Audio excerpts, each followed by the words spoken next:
India is a land of youth, a land of energy, vitality, and ambition. However, there's an increase in the prevalence of lifestyle diseases, that is, diabetes and hypertension.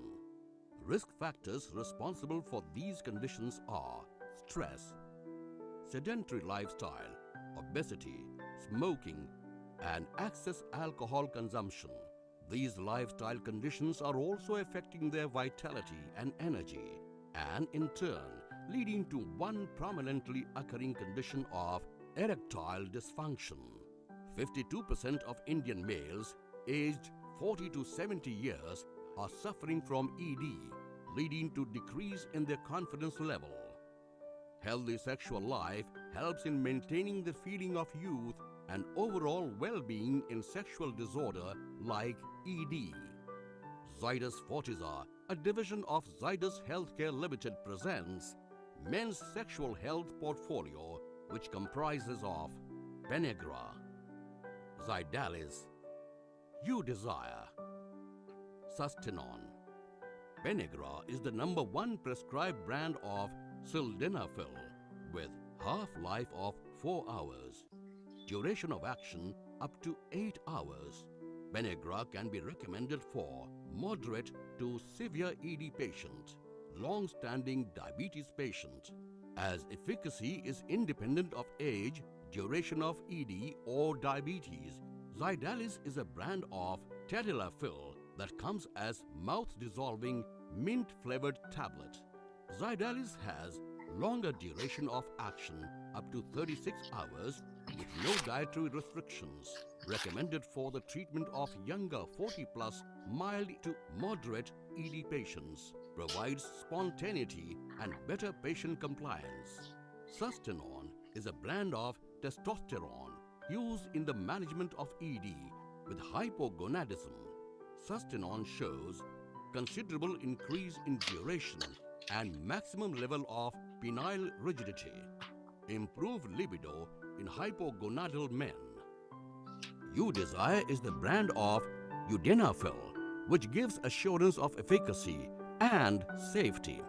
Help your ED patients to feel youthful and maintain overall well-being with the benefits of Penegra, Zydalis, Sustanon, and You Desire.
Good evening, everyone. My name is Dr. Aishwarya, and I welcome you all for today's webinar on sexual health. It gives me absolute immense pleasure to welcome our faculty, Dr. Deepak Jumani sir and Ms. Jaya Ayappa madam. To begin with, we have our moderator and my most favorite sexologist of the country that I ever know. And yes, to guess right, it's Dr. Deepak Jumani sir. Sir is an assistant professor of the Department of Medicine at Sir J.J. Group of Government Hospitals, and Grant Medical College, Mumbai. Consultant, sexual health physician and counselor. Consultant to Mumbai Police. The Dronacharya Awardee for Excellence in CME for 2019. Apollo Sugar Clinic, Mumbai. Diplomate, American Board of Clinical Sexology. Fellow American College of Sexologists, Fellow of Council of Sex Education and Parenthood International, ex-chairman of IISH, Honorary National Professor of Sexology, Fellow of the Indian Academy of Medical Specialties, AASECT certified sex therapist. I now request Sir to take over the session. Thank you. Thank you very much for that very wonderful and sexy introduction. Many years ago, I realized how powerful it was to listen to a person. Today, after having 4 decades of practice, I endorse the fact that the power of listening and the power of being emphatic is the most delicate and potent tools which can change anyone's life's attitudes, behaviors, and mindsets. Research says that 80% of interpersonal communication takes place non verbally. How do we learn things? How do we communicate? How do we channelize our thoughts? And how our messages from the mind are perceived by us and by others are some challenging questions, and how to live an effective life. So, Aristotle beautifully said that knowledge is built on knowledge, wisdom is built on wisdom, and insights are built on insights. And all human beings today on this Mother Earth, by nature, desire to have knowledge. And this is what I have seen in my practice, and I'm sure all of you will agree to me that counseling is nothing but an art of emphatic, non-judgmental listening. To tell us more about how counseling helps and how we should counsel to our clients, we have with us a dashing, dynamic sex educator of our country, Jaya Ayappa. She hails from Bangalore, a very passionate teacher. She's very friendly, gets along well with all, one and all, approachable. And an amazing hobby she has is she collects beads, which is too good. Beads, and she makes malas, garlands, etc. So today we are going to listen to her how she has collected every bead of knowledge and her experience. And she's going to present to us a garland of wisdom which we can wear in our inner self and heal our patients. Friends, put your hands together and welcome Jaya Ayappa. Over to you, ma'am. Thank you, Doctor, for this very interesting introduction. Thank you so much. Good evening, everybody. Well, happy Pongal, Makar Sankranti, Bihu, depending on which part of the country you are. Let me share my screen before I even go further. Just a minute. And let me just make it, yes. Okay, so that is it. I am going to talk. Firstly, I have to thank Dr. Jumani for giving me this opportunity. Thank you for being here. It's, for getting me here. It's an absolute honor to be here and to give my views across to the doctors and everybody who's listening. To tell you that I am going to be talking a lot, in fact, mostly from my experience in my professional life over so many years, actually decades of what I've been doing, what I've been hearing in my workshops, in schools, colleges, in corporates, and of course, in my counseling sessions. That is what. So to just give you a little agenda for today, I'm going to bring up some questions that have come up to me so that you get a general gist of what all are the kind of things going on in people's minds regarding sex and sexuality.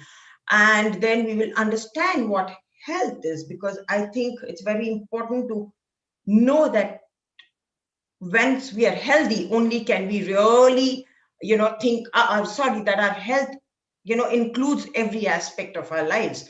We'll go on to understand a few terms of sexuality. We'll go on to counseling skills, and then, of course, the do's and don'ts. And I will go on to age-wise, giving you a few tips on counseling for that. Okay, so let me start in the beginning. What I want to show to you are some questions which have come up to me. Municipal school, international schools, these are well by teenagers. Exactly the same thing being asked for. Exposure of these children is so different.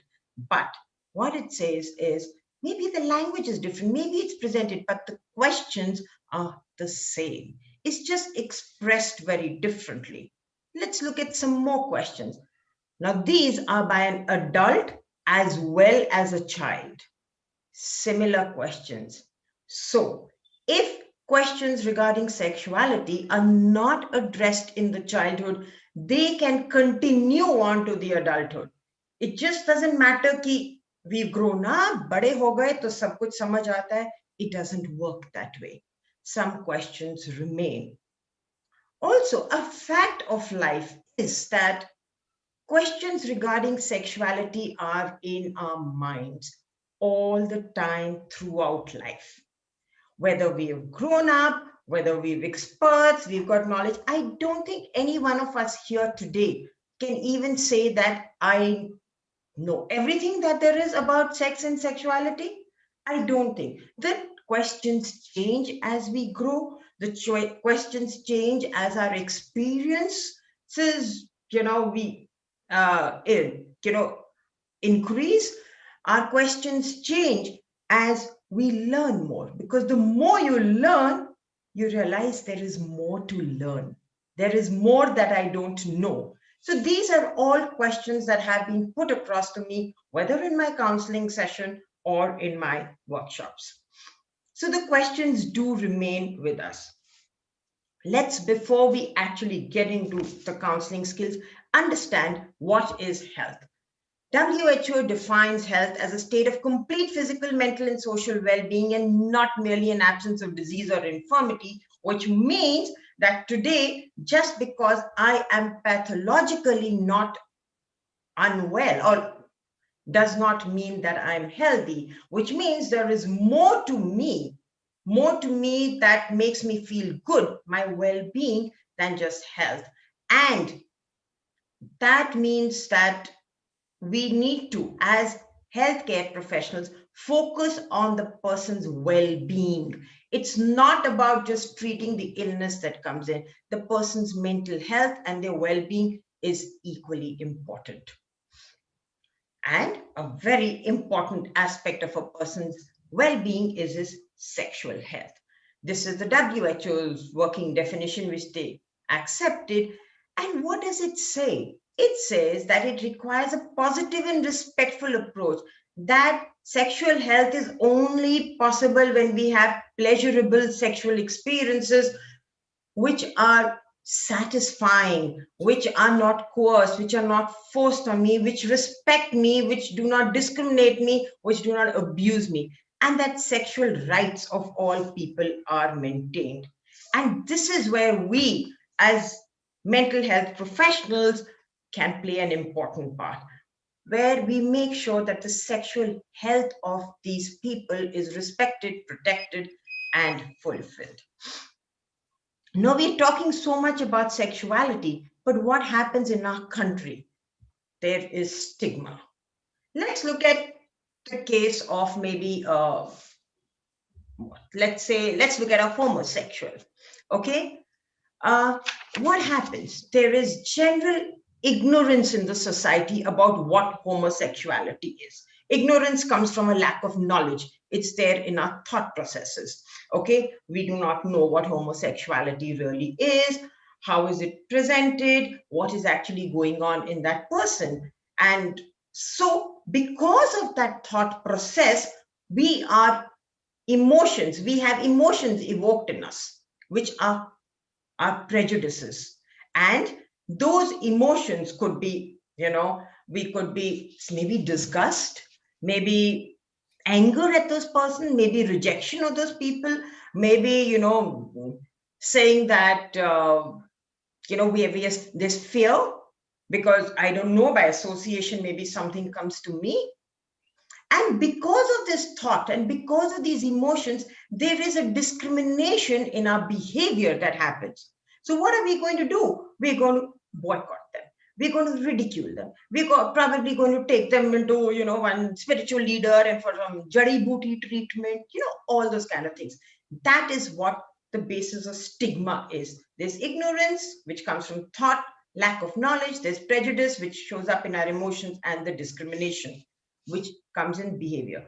I needed you to understand this to know where do we stand in this country regarding sexuality. Let's look at that now. Let's get into the Indian context. And there are a lot of misconceptions. Our country is absolutely, I think, unique in its approach to sexuality. Historically, very progressive, very accepting. There's no doubt about that. Okay. But today, extremely conservative, full of taboos, full of misconceptions. It's a place where you don't talk about it, you don't discuss about it. Sexual issues are so embarrassing.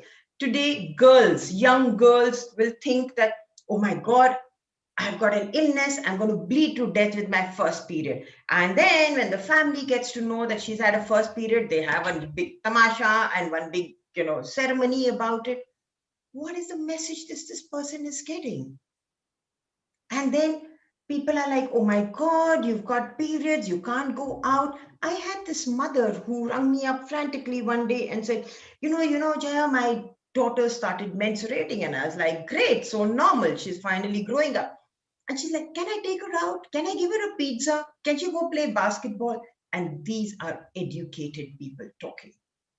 So these are the kind of thoughts and these are the kind of misconceptions in the Indian public, to know that we are dealing with them. That is what it is. What about sex is for procreation? Yes, we are the only, what do I say, species in the animal kingdom who actually have sex for pleasure. And that needs to be conveyed to the public. It's not just, it is something that builds up a relationship. It is something that, can be really a very nice, warm, satisfying experience of a person's life. It doesn't have to be only bachche paida karne ke liye. So that is how it is. Parents believe that, my child is not sexual. I don't need to tell them anything. And they will learn it as we grow up. No one told us, so why should we tell somebody else? Why should we tell our kids? But do you remember the angst that you had as a teenager? Do you remember your feelings that you had as a teenager? How about making sure that our children don't go through that? Wouldn't that be so much nicer? So why can't we just tell them? So that girls, boys, when they have their first wet dream, don't know they're not so embarrassed about it. They just know that it's so normal. If someone has a problem in their adult life, I'm not going to hesitate and, not go to a doctor. If I have women who come and tell me, oh ma'am, when we have itching over there, we just use oil and apply it. Oh my God, I don't know what you're doing. But how can I go to a doctor and tell him that I've got a problem down there? But why not? Isn't it just another part of your body like all the other organs? And that is how we need to treat it. Sex before marriage, not accepted. Girls have to be virgins, but nothing about boys. Why not? They need to be experienced. So there is this gender difference also that happens. And there are, in marriage, there are so many things that people think that it's only for babies. People think that during marriage, It's not about the woman's having sex. It's not about the woman having fun. It's just about some, doing an act for the pleasure of the man very often. So something that can become a great satisfying start in a marriage lands up being painful and stays on through life, unfortunately. Um, Homosexuals, there is so much of homophobia in our community, in our society, and which is surprising because if you look back, ancient India, we have homosexuality actually depicted on and carved on the temples. Our temple carvings are amazingly explicit. Every kind of sex is depicted there, childbirth is depicted there. You name it, and it's probably there. And I firmly believe that if it's on the temples, it was on the temple walls, it's accepted everywhere. Women's sexuality is something that is not talked about. Women are either they don't have the sex drive, they don't enjoy the sex, or you go to the other end of the spectrum where it is like, oh my God, she has so much sex in her that nothing in the world can satisfy her. So women don't pleasure themselves. We don't even talk about women's masturbation, women's rights. And unfortunately, with marriage comes another person who's looking at your body, and it gives the man a right over a woman's body. I just remembered a case that I got about homosexuals. There was this couple that came to me. I think they'd been married for about a year. And it is then when, during the lockdown, when they couldn't be together too often, they were working in two different cities, that the woman discovered that she was actually attracted to other women. So they had done a lot of reading about it. They understood what it is about sexual orientation and how attraction happens and all those things. And when they came to me, they wanted reassurance. And the main thing that they wanted was to educate their parents. The couple amazingly was very, very understanding, and so was the man. And so I had to have a session with the parents and the boy, the parents and the girl, and actually educate them on what is homosexuality and what happens. So there are a lot of things that are there. And I think if one had to talk about misconceptions in the Indian public, I am sure Dr. Jumani would agree we would need not one, but maybe many sessions on just that alone. But having said all this, I do accept the scenario is changing, maybe in the metros, but we still have a long way to go before that. Okay. So before we get on to actually working on counseling, let's understand a few terms of sexuality, which are very, very important. Sex versus sexuality, they are not the same thing. Sex is just two things: the organs that you're born with and the act of sex. Sexuality is an umbrella term and it has a lot of things under them, including gender, your gender identity, your sexual orientation, your sexual expressions, all of them. It comes under sexuality. It is a big umbrella term. So when we talk about being an educator, I say I'm a sexuality educator because there's a lot of things that one covers. Sex versus gender. Sex is biological. Gender is social. It's a social construct. Normally, both of these are in the binary, but there are lots of variations in between, and we need to be aware of them. Sex and gender are normally assigned at birth. Sex is what you're born with a penis, and they say male child, which means the gender assigned to that person is boy or man. Born with a vagina, female child, gender assigned is girl or woman. Now, there are a lot in between where there is the gender queer, there's gender ambiguous, there is a transgender, and there are many more, but I'm not going to get into that. I think we did have a talk on LGBT before that. To know that, okay, gender, sexual identity, sorry, has four main components into it. Okay, the biological sex, the gender identity, the gender expression, and the sexual orientation. Biological sex, everybody knows. Gender identity is what it means to me to be a man or a woman. What do I think about up here when I am assigned the gender of a man or a woman? That is what it is. That is my gender identity and gender expression. Based on what I think of what it means to be a man or a woman, I will express it in different ways, in the way I feel, in the way I behave, in the way I dress, in my mannerisms, everything. And sexual orientation is your romantic attraction towards whom? मतलब किससे मेरे दिल में घंटी बजती है, literally. It's like that, something as simple as that. And it could be heterosexual, homosexual, pansexual, bisexual, asexual. There's something called sapiosexual. So there are a lot of them. And it's good to get oneself familiar with these terms. So sexuality is such a vast topic. There's such a broad range of what is normal. The range of normal is so vast.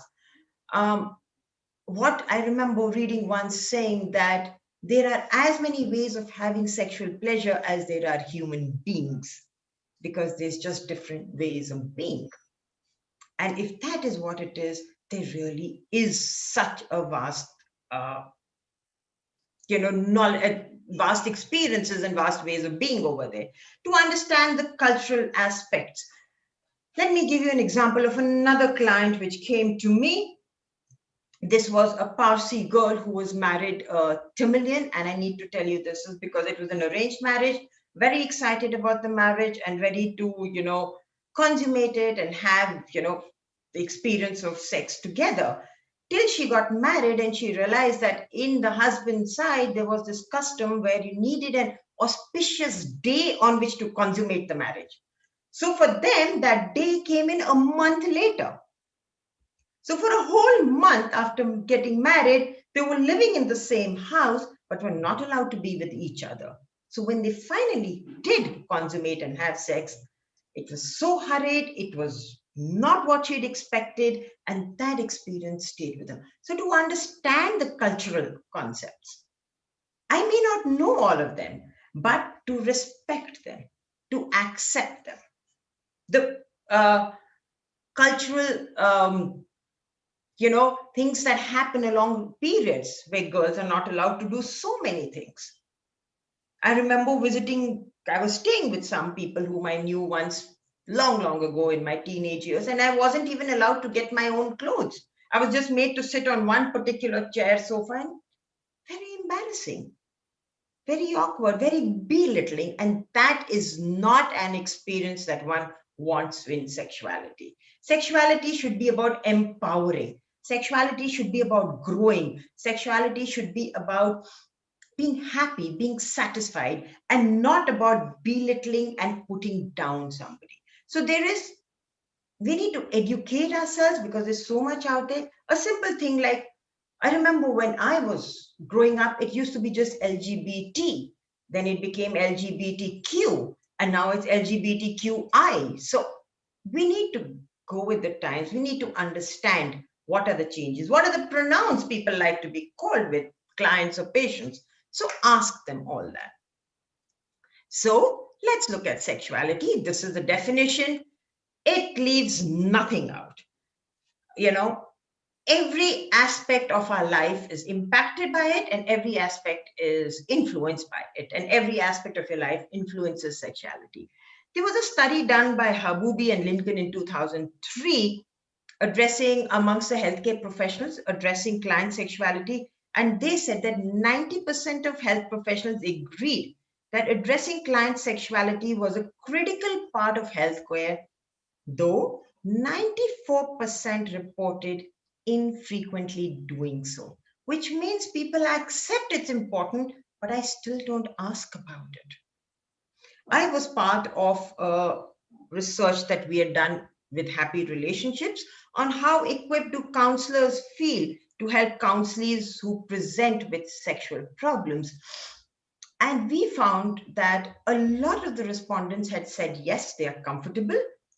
But contrary to that, they also said, yes, we need more training about it. So it left us thinking that, well, maybe our responses were more from the metros where people are more accepting, or maybe they're just given socially acceptable answers.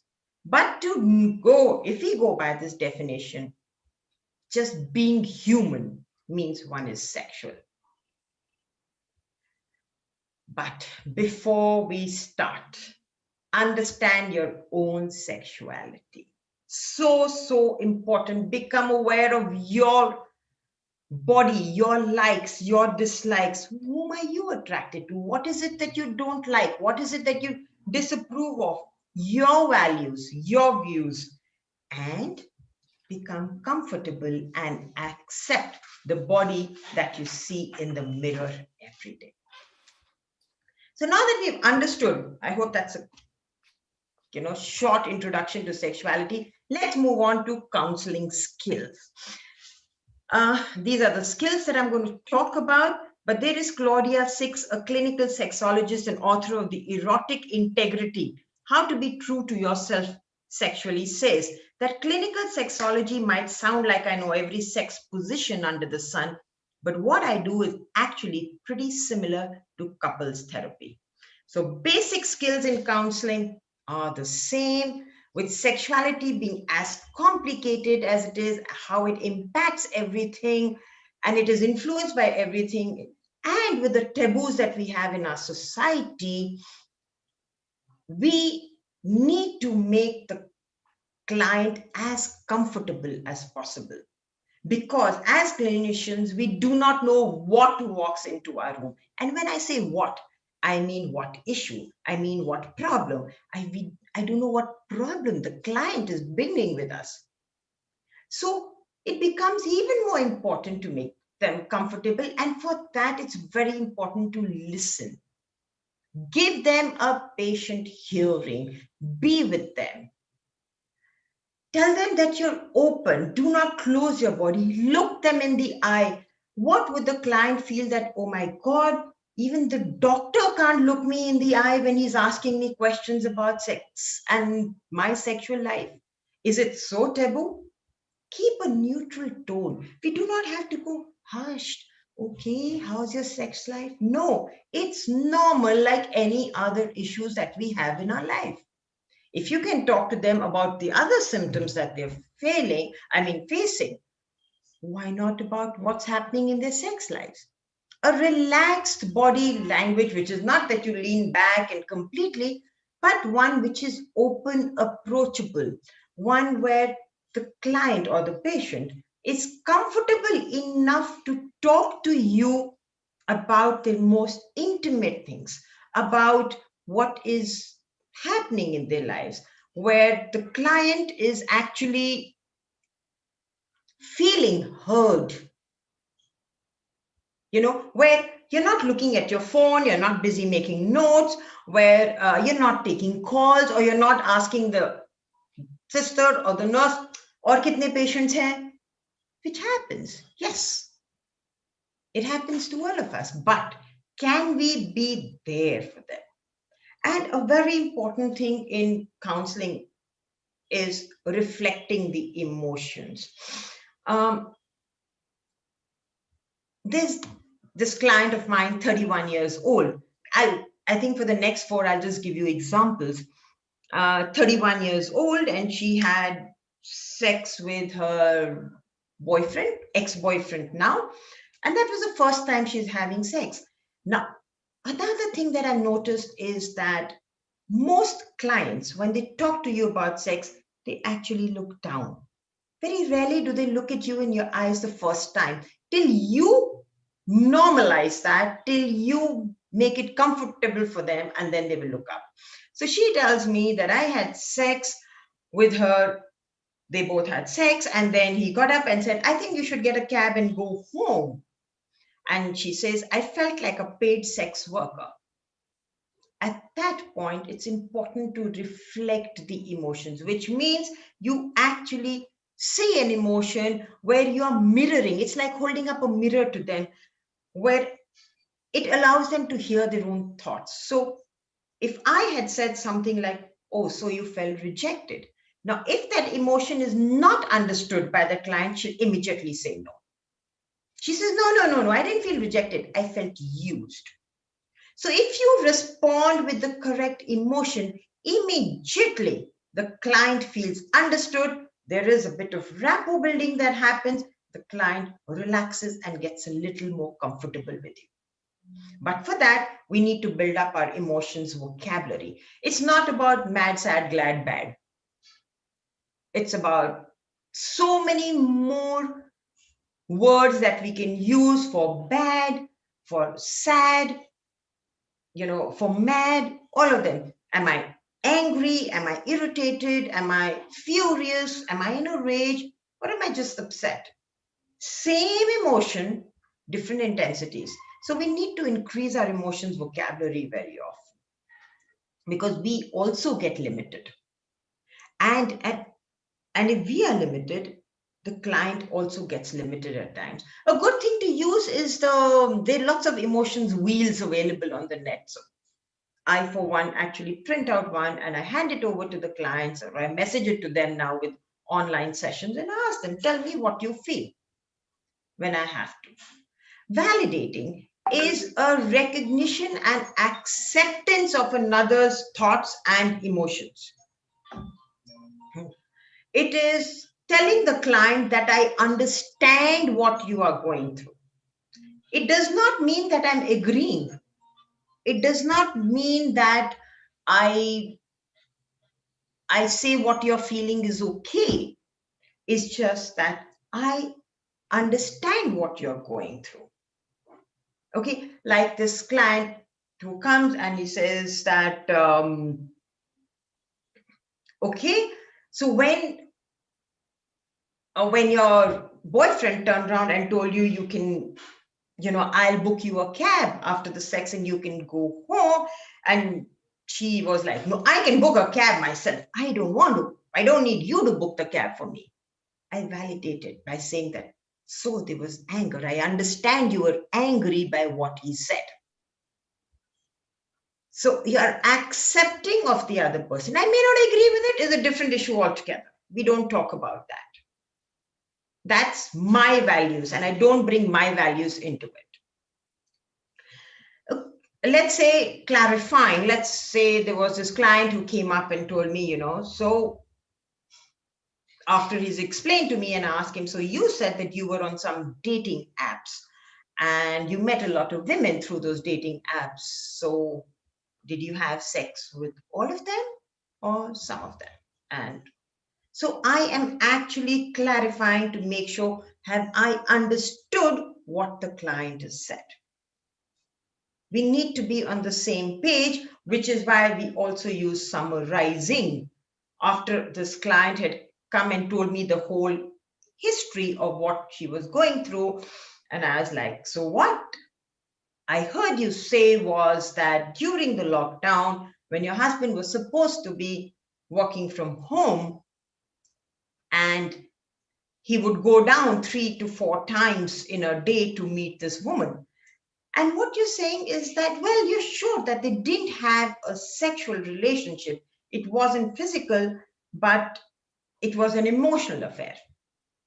And if my summarizing is correct, and it is what the client feels, they will immediately say, yes, that is what it is. They will confirm. And it's very important to know that you and your client, you and your patient have understood each other and are on the same page. So these are very important skills. But for all this, we need to develop our communication skills. Communication where we give the clients a safe place where they can be comfortable and talk about what's happening in their lives, in their sexual lives.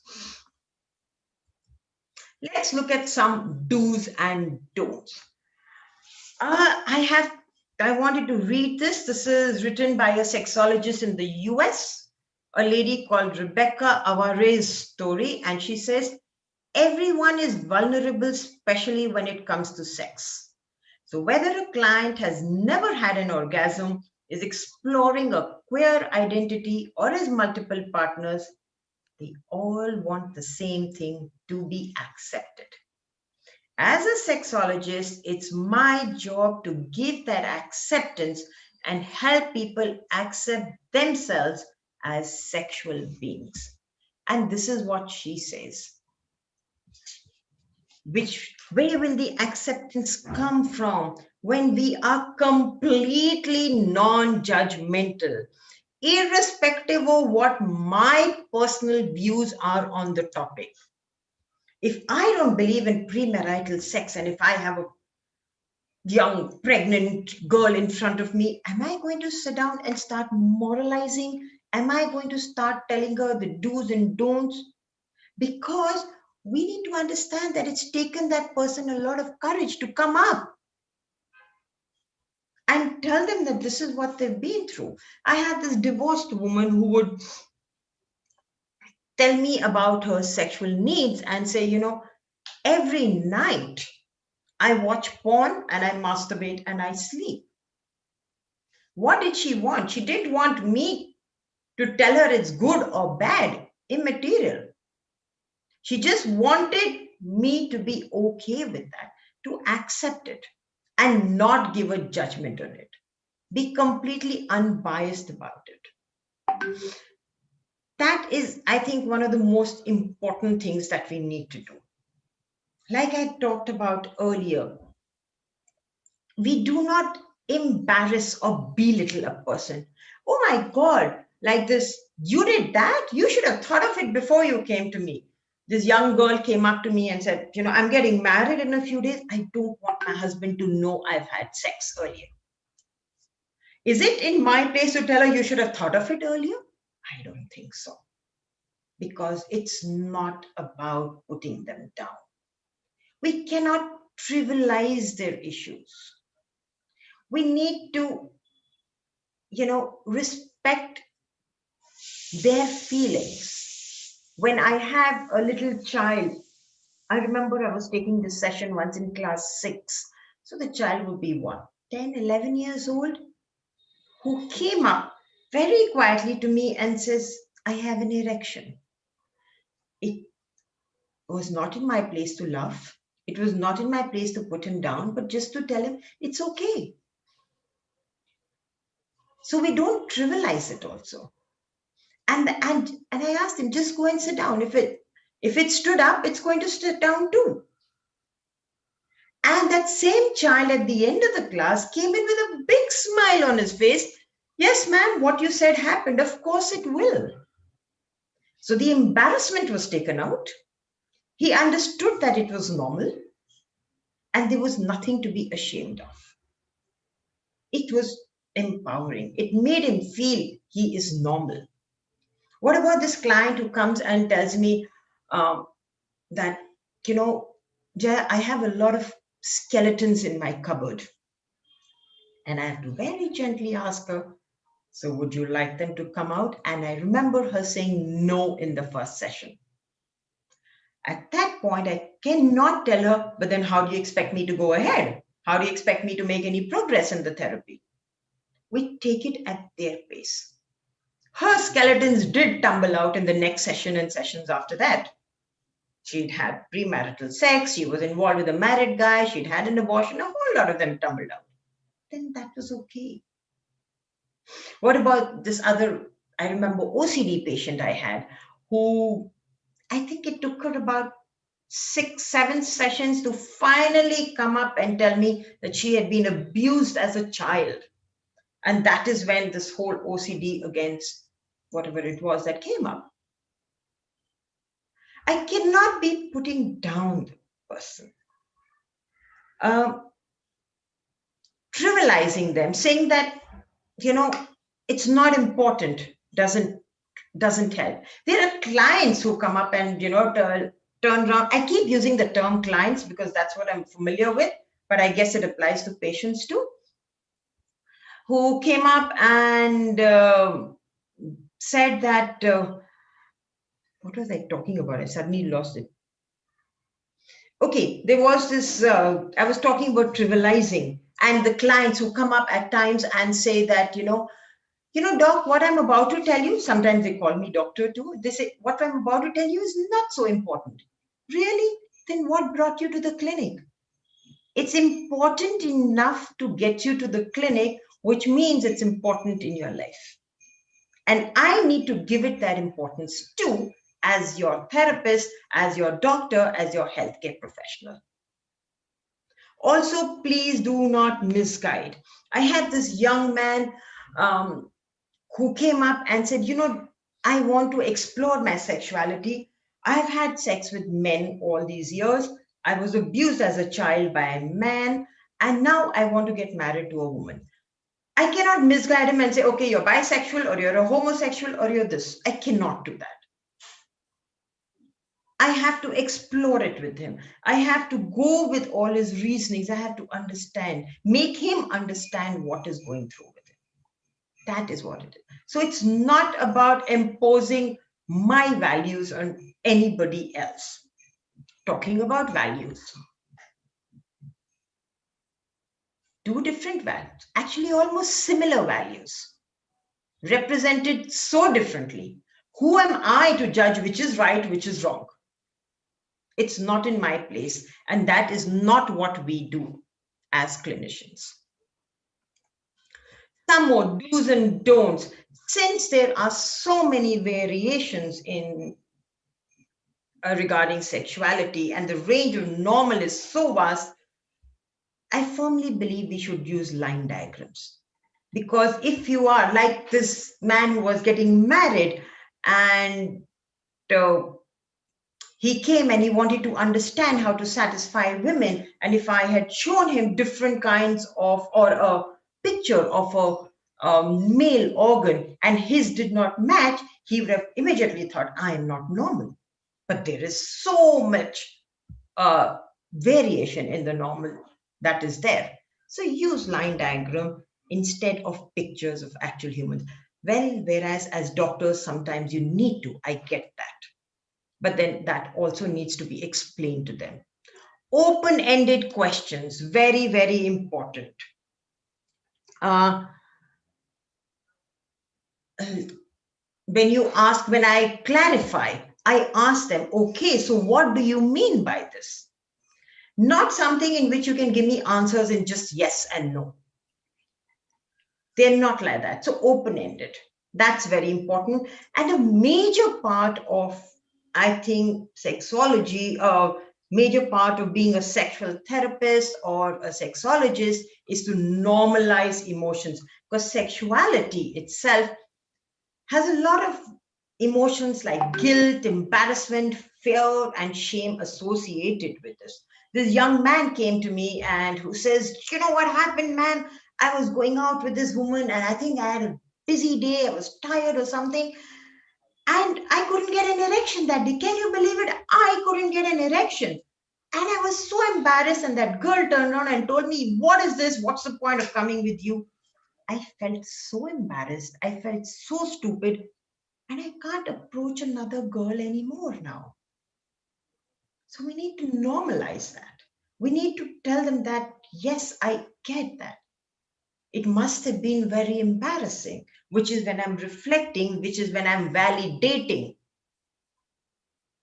When people come up with things like that, we need to tell them, yes, it's normal to feel shame. In our society, we don't talk about it. It's okay. But having an erection is the most normal thing. It's okay. When this young man came up and says, I feel so guilty. And I'm like, what has happened that's making you feel guilty? Every time I see a woman with big breasts, I have an erection. And in my mind, I'm going, yes, so normal. So that's what I need to tell him. Not to come from a space of shame. Also, I think I did mention this earlier too, but do not appear to be in too much of a hurry. Yes, you're busy. Yes, you have patience. Yes, we need to get our food on the table. Yes, it is our profession. It is our work. But can we give the feeling that we are there for you? We are there to clear your questions. Not everybody asks too many questions.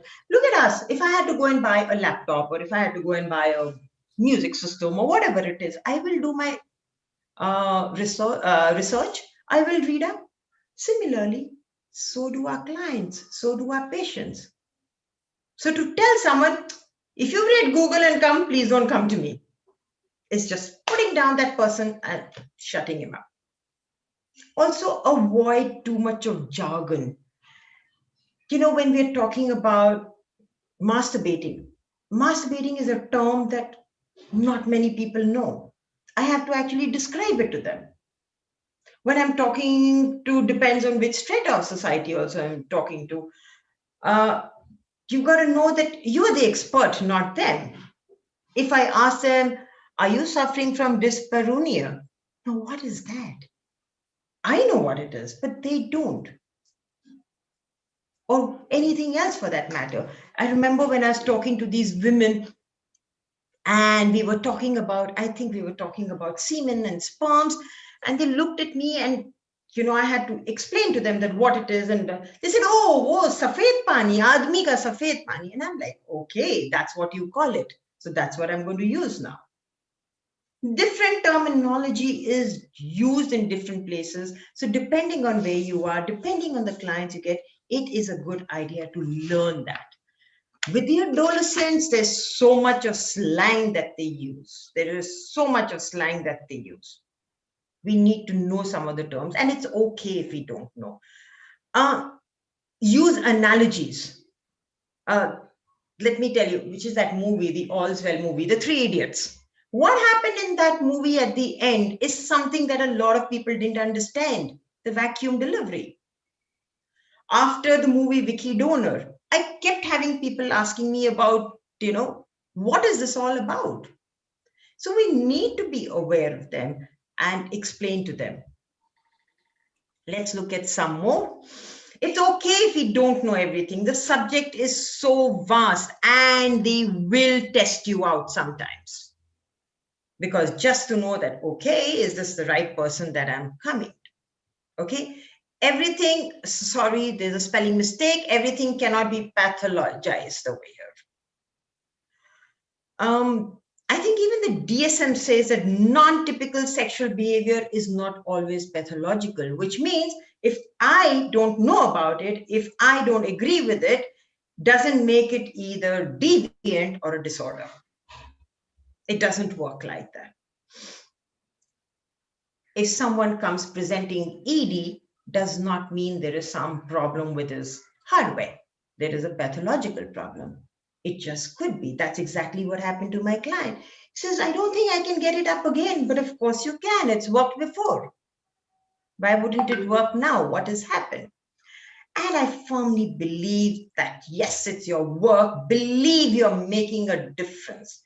You're not only imparting information, you're working towards building a sexually healthy society. And please, this is one of the things that I believe in. You need to appear professional. You can't be casual about your dressing in jeans and t-shirts. You need to give the person the appearance that, hey, I've come to somebody who knows. I'm not saying go over the top, but appear professional, be passionate, and get that passion across in the way you talk to your clients. Can we take another 5 minutes, 10 minutes? Sure. Okay, so we've talked about that. I'll just go over some of the age groups that we talk about. In children, they will probably present with you when mothers have brought them in, maybe with phimosis, maybe there's been abuse, maybe there's something like that. A lot of it would be about getting them comfortable, about not inducing fear into them. It'll be about normalizing their emotions.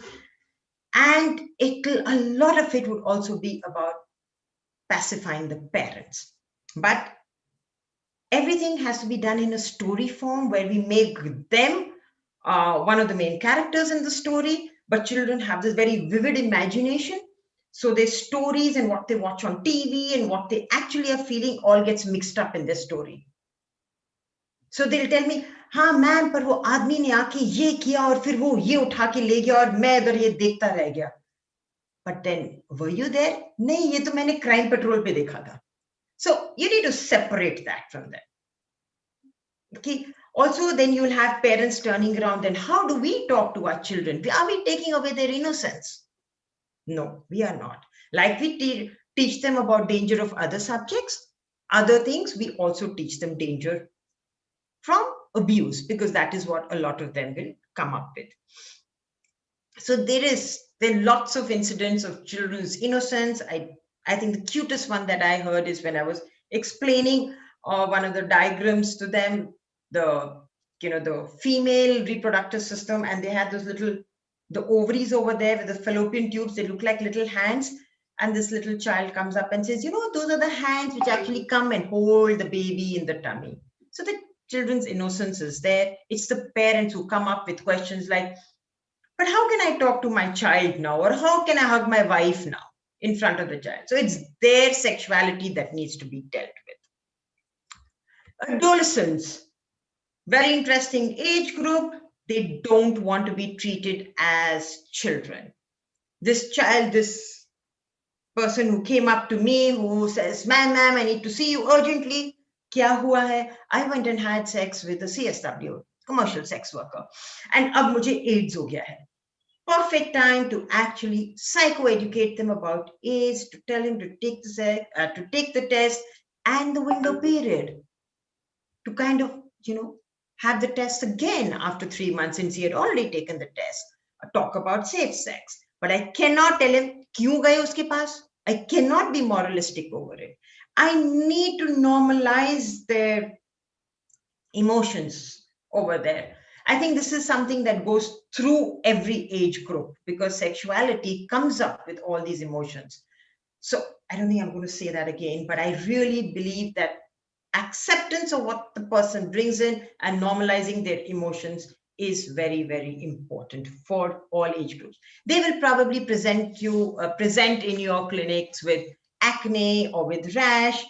They may have guilt feelings about masturbations, which have very often been told to me, and STIs in teenagers are pretty common. That's when one can talk to them, one can bring it up.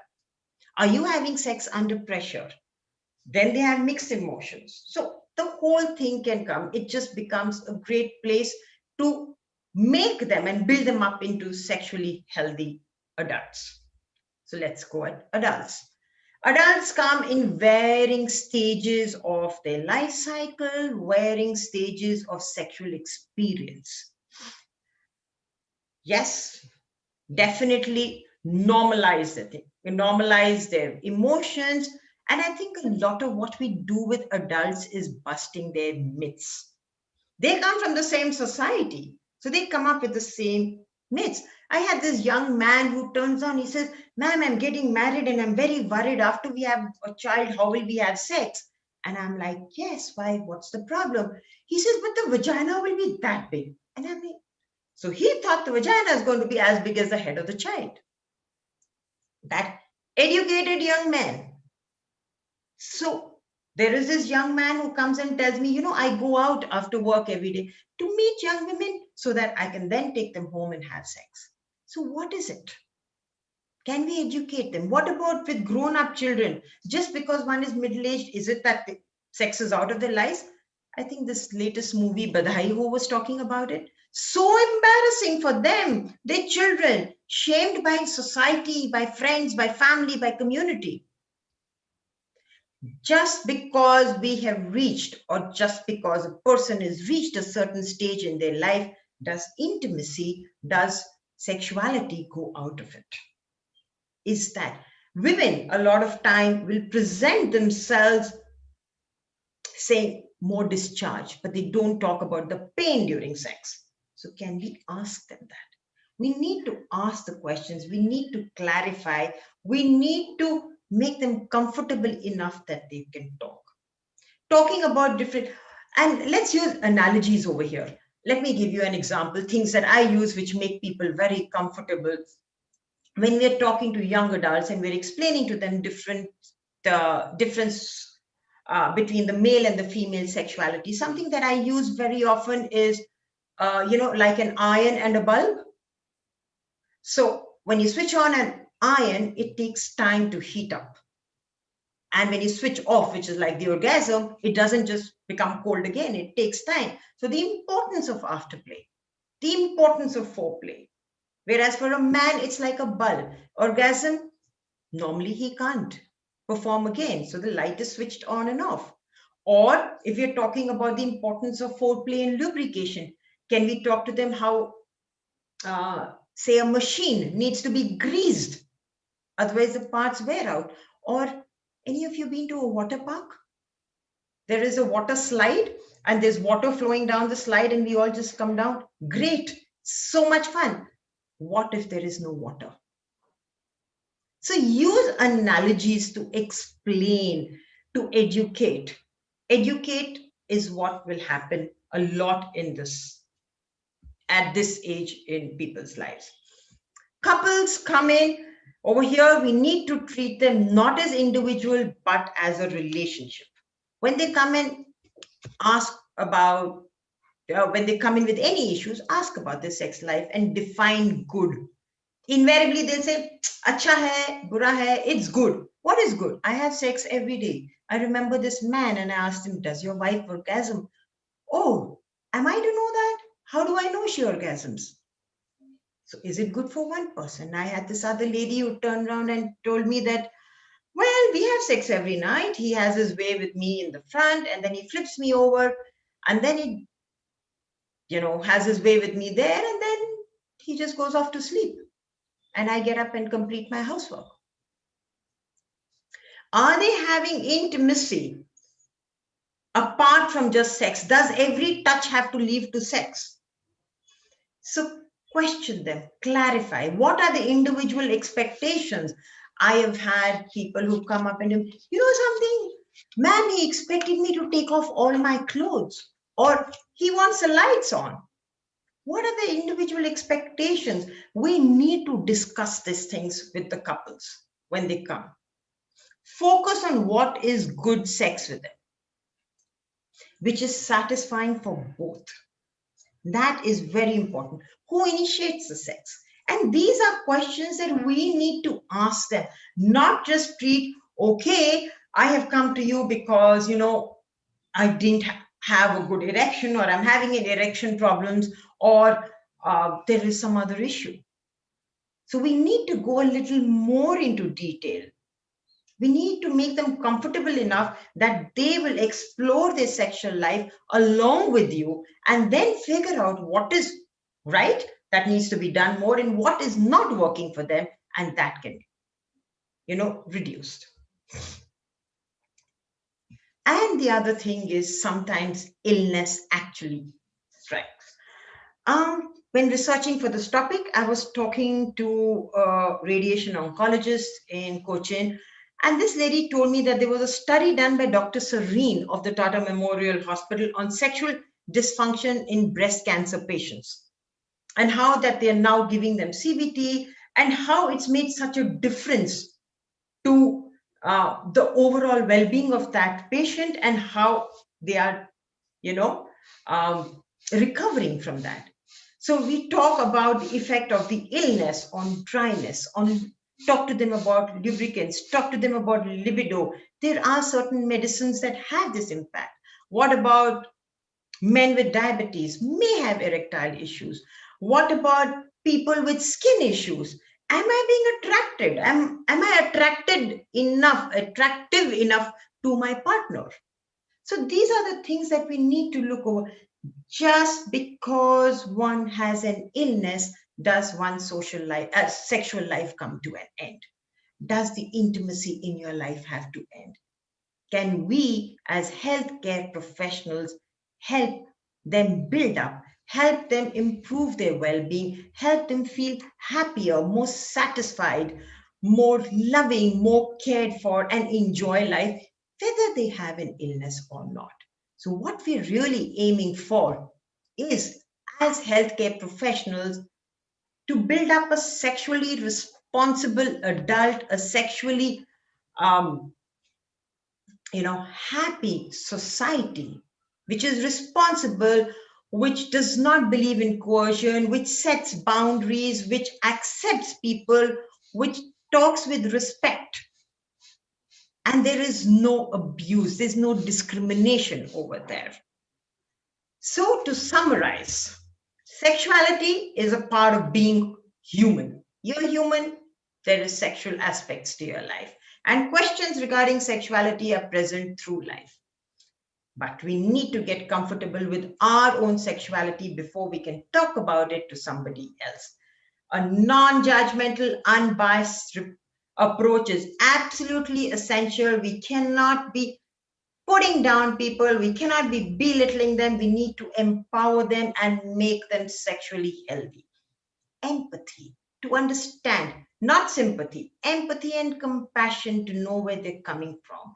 And since sexuality in India, especially, has so many emotions like fear and guilt and shame and embarrassment associated with, can we normalize and that it's okay to feel this way? It's okay. Respect the diversities, but never, never impose our own value systems, my own beliefs on the others. Aim as healthcare professionals is to build a sexually healthy society. I think that's all I had to say. Thank you so much for listening. Thank you, Dr. Jumani, for giving me this opportunity. Thank you very much. That was brilliant and very informative. There are a lot of questions, but there are some questions which I would like you to answer me related Yes. to sexologist. There's a couple who comes and we diagnose the husband to be having a psychogenic erectile dysfunction. Mm-hmm. The wife is little embarrassed and little worried as to this is a big problem. So, what would you tell the wife in this scenario? I presume the couple is coming together. Yes. I would first get her comfortable, ask her some questions about herself, about her married life, about the sex life, and then get on to saying this is an important, do you enjoy the sex that is happening? And what is it that is creating a problem? How is it that we can help and work on this together? It's not that there is something wrong. It's something that can be solved. It's something that just needs attention, something that needs help from both of you. It's something that you do together. It's not about satisfying one person, it's about satisfaction for both. But has she had that? And in fact, right in the beginning, I will validate her embarrassment. I will say, yes, it is embarrassing. It's not easy. It's very uncomfortable to talk about all these issues in front of a third person. But then that's okay. Let's do it. So that is how I would approach it. But she's worried that he's not able to have sex and it's purely psychogenic. He's got no organic cause. So, Yes. So in that case, we would explore this together. What happens? I would ask the man, what are the thoughts in his mind? I would ask the woman, what do you feel about it? And I have had clients like this. What is it that you said? How is it that you can make the husband feel comfortable? And one thing that I very often tell them, the biggest sex organ in the body is not down there, but it's up in our mind. So how we think and how we feel at that time is going to impact how you act out and how you behave. Probably start off with, I had a couple like this also, so I would probably start them with gentle exercises, the sensate focus, where you would talk about, no pressure to perform, where you would ask them to, the touch. Firstly, just get comfortable with each other's body without having the pressure to actually to perform or to have sex at all. And then gradually build it up. A thing like this, which is it has to be taken very slowly. And I tell them, it is something that's built up through time. Give it little time. Do not expect that the next time that you indulge in a sexual activity, it's going to be perfectly fine. It doesn't work that way. There's a question on the chat box. If parents are conservative, can a child initiate talking about sex frankly with them? Very interesting question. Yes, parents are conservative. I haven't really come across this, but I guess why not? It'll be very interesting for the child to actually come up. But for this, there has to be very good communication between the parents and the child. Not just about this, about everything else, where the child is comfortable enough to go up and ask them. When I take sessions in schools and I ask them, I said, how many of you can go and tell your dads, that teacher comes into our class, she's so hot, and I get an erection when I say, and they all say, ma'am, are you crazy? We can't tell our dad that. So is there that communication between them? And why not? Has the father told the child how he got attracted to different women in his life? Which he has, everybody has, it's normal. So I guess it could be. It's a very interesting thought that is, but I see no reason why not. But it's about first building up the communication with the parents. So in this case, you mean to say the parents should encourage the child and not shun him off, right? Absolutely. Okay. If the child does come with questions to them, I do think the parents should not turn around and say, hey, chichi, chichi, only bad children talk about this. Which is what happens. You have young children, and when they ask questions, and it's not even a sexual question, they say, why is that auntie's stomach so big? And invariably, the father or the mother will, give them one whack and say, don't ask these questions. These are not talked about. So we start putting down the kids very early in life so they don't ask. So where do they go? They go to quacks. They go to, all kind of spiritual people. They all go to all kinds of places to get answers, or worse still, porn. And then they believe that real life is like porn, which it isn't. Sex life in the real world is nothing like what it is in the porn. How do you So, counsel a husband whose wife is, they're newly married and wife has vaginismus?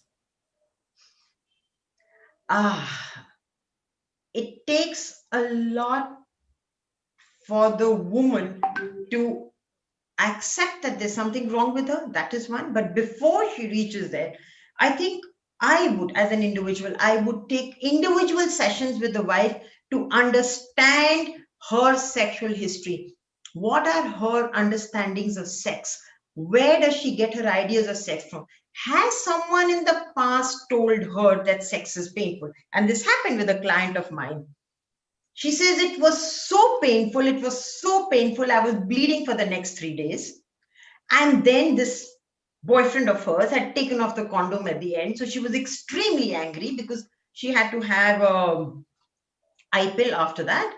And she says, which for 6 months, my hormones were off.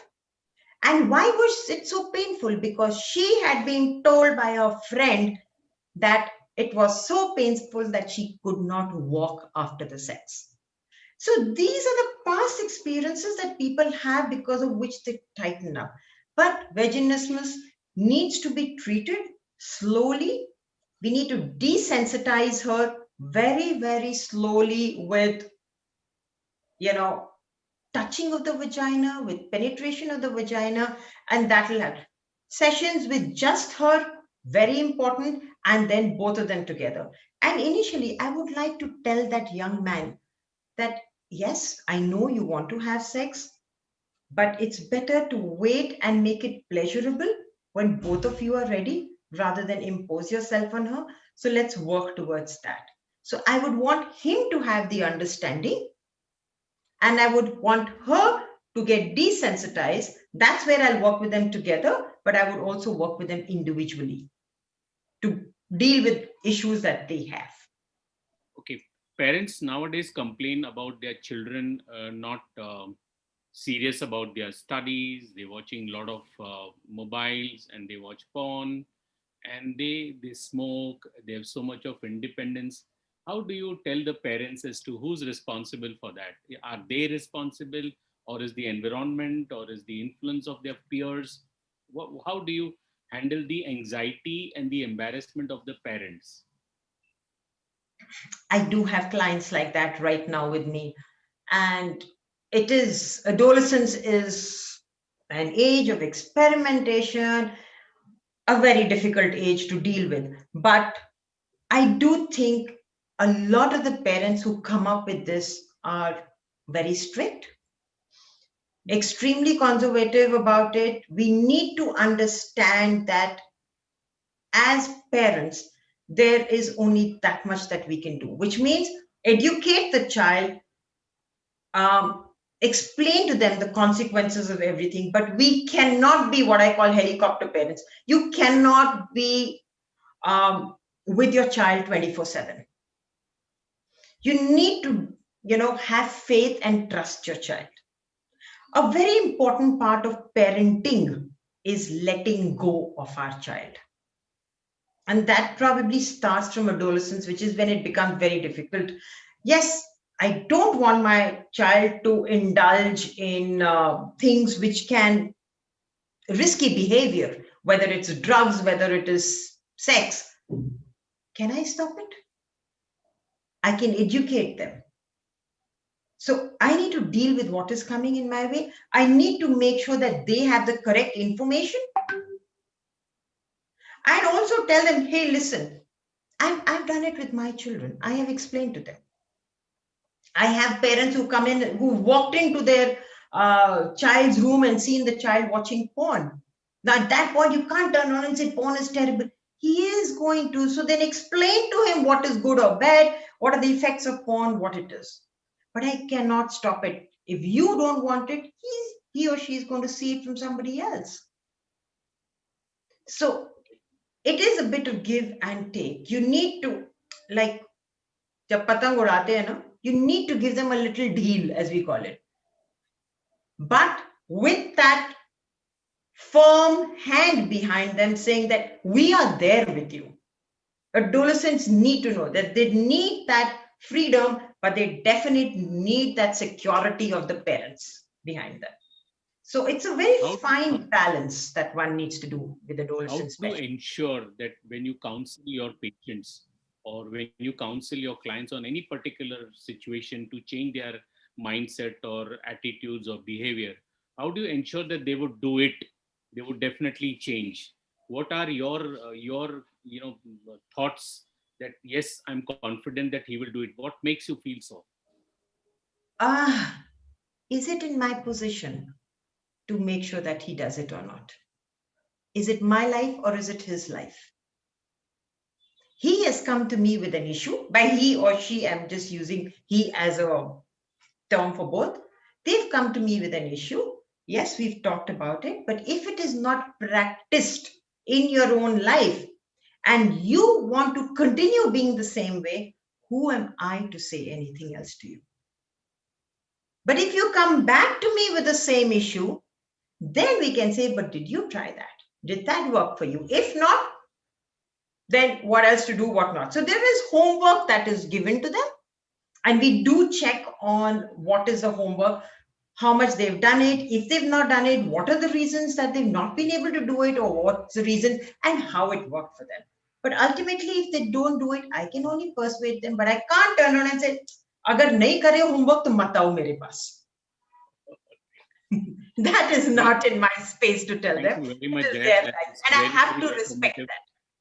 That was very informative. Now, let's invite our mentor, Dr. Narayan Reddy, who's our mentor and emeritus of the Council of Sex Education and Parenthood International. He is an expert in this field, and we would like him to tell us his opinion about how counseling is very important in managing every dysfunction in our patients, because that is the basic thing which we need to learn and to practice and to help our patients with this. Over to you, sir. Jumani, I couldn't hear you clearly. Can you speak a little louder? Okay. We would like our mentor and Sir Dr. Narayan Reddy, who's the chairman and emeritus of the Council of Sex Education and Parenthood International, the expert in this field, to tell us how counseling can benefit all our patients and what are the basic skills from whatever Dr. Jaya said, everything was understood.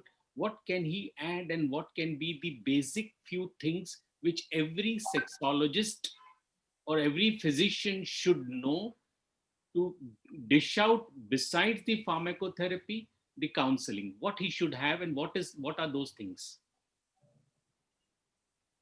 Thank you, Dr. Jumani. I don't have to add much because Jay has covered everything. But I like the title which you have given, Jumani, that therapy is not complete without counseling. We have to underline the word that it is not complete. I tell you the reason. If you take Harrison's textbook of medicine or Davidson's, in that for every illness, list of causes, at the end, there is one class called anxiety. And that is also true for sexuality. In fact, more true for sexuality, because they can't even discuss with anybody else. So definitely to help them to overcome that anxiety, we have to include counseling in your session. That's very, very important for us. Unfortunately, doctors make a mistake. They think giving advice is synonymous with counseling. Like, for example, we tell a diabetic patient, you don't eat sweets. You take 1,200 calories per day of food. Eat 2 chapatis, something. This is advice, not counseling. In fact, I had my senior professor, Professor Viswanathan, doyen of diabetology in India. I tell you how he managed this simple way. His patients, he realized that if you tell South Indians, eat 2 slices of bread, they will not like to do that. Because in South, eating bread is equated with being sick. Similarly, in the North, if you tell them to eat bread, they'll eat number of slices of bread. So what he used to advise them is very simple. For North Indian population, he used to ask them to eat rice because there is less quantity of rice. For South Indian, they said, eat chapatis rather than rice. So we don't eat much chapatis. So this is the skill all of us must learn. Now, what I would like to really appreciate what Jaya said is 2 points. One, you must have patience. If you don't have patience, if you don't have time, please do not undertake counseling in a half-hearted manner. You must have a fixed timing. That means you cannot have walk-in patients. You must take appointments. You decide what you want to be. A family physician, also adding your sexology, or you want to be a sexologist per se. That's in your hands.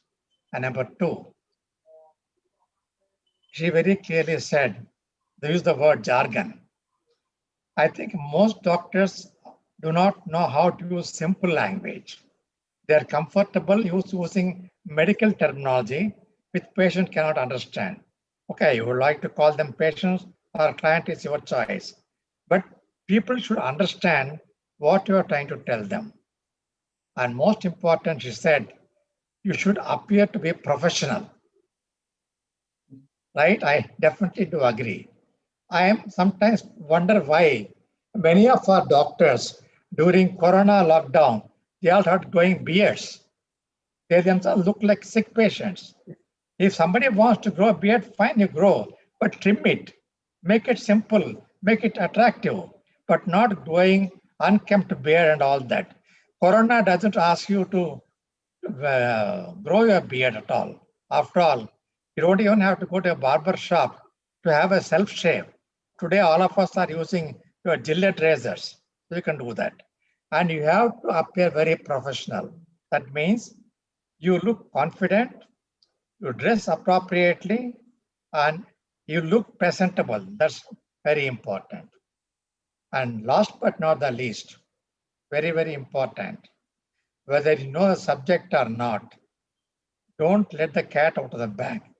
If you do not know, fair enough, we agree. Please refer them to concerned specialist. That's very important. All of us should know our limitations. And now counseling is a specialized skill. If we are not trained in counseling, let us not take up. What all that we can do in our family practice is to be non-judgmental. That's very important. Be not non-judgmental. And if you think the couple or the client requires counseling, please refer them to a counselor who is qualified to counsel. And that's very important. Without realizing that, many of our so-called sexologists are advising people and not counseling them. Now, I see in the chat box one question. What is the basic reason behind people not going to healthcare professional when he or she is suffering from sexual problem? I am sure all of you know the answer. One, embarrassment. They are worried doctors may become judgmental. But more important that qualified doctors are not visible, unlike unqualified quacks. That's very important. Every billboard, every newspaper, magazine, newspapers or magazines. I do not know about Hindi channels. In Tamil channels here, after 10:30, there is one numerologist, one so-called Siddha, Unani, and gemologist who are all advising on sexual matters. And they become more visible and people rush to them. Unfortunately, our medical council guidelines are outdated. We are not allowed to appear on the media. And even if you are interviewed, your picture should not come into that. It is absolutely outdated. I'm glad it has been overtaken by the National Medical Commission, and I hope that they are a little updated and more modern in their outlook. That's very important. What is important is for us is simple. You should be willing to see people with any complaint if you are in family practice. And you decide what exactly you want to do. One, if you have time and if you think you can counsel, please go ahead and do that. Fix separate timing. If you don't have time for that, even if you know counseling, do not undertake that. Refer them to a competent counselor. And very important for all of us is don't be judgmental because I have seen many of our qualified doctors. I'm not referring to the so-called sexologists in other specialties like cardiology. In fact, Jaya was telling about illnesses. I have come across cardiologists where the patient asks a question about sex. Said, why are you bothered about that? Take care of your heart, take care of your diabetes, exercise, don't eat fatty food, etc., etc. We should all overcome that. For that, what do we require is very simple. The medical curriculum should include sexuality per se as a subject, part of medical curriculum, and most important, include counseling. The doctor should be exposed that there is something called counseling, and counseling is different from advice, and people should know what exactly is counseling and how it is useful. Counseling is useful not just only in sexuality, in all specialties like cardiology, diabetology, everything, etc. For example, I myself am a diabetic patient. I have my good friends who are good diabetologists, and they refer me to a dietitian. You know what the dietitian does?